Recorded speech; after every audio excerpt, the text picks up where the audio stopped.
बिस्मिल्लाहिर्रहमानिर्रहीम। अस्सलामुअलैकुम। BBC 11 headlines news studio से मैं हूँ सबा मुनीर।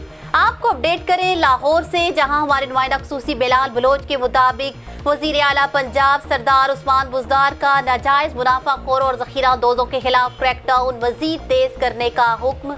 वज़ीर आला उस्मान बुज़दार ने सूबाई प्राइस कंट्रोल कमेटी को हदायत जारी कर दी। उन्होंने कहा कि अशिया ज़रूरिया के निर्खों में खुद साख्ता इजाफा कतई बर्दाश्त नहीं किया जाएगा। गिरा फरोशों के खिलाफ कार्रवाई करके रिपोर्ट वज़ीर आला ऑफिस पेश की जाए।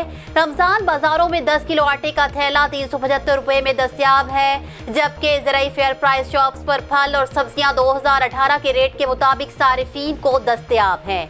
और चीनी की मसनूई महंगाई करने वालों के खिलाफ जीरो टॉलरेंस पॉलिसी के तहत कार्रवाई जारी है।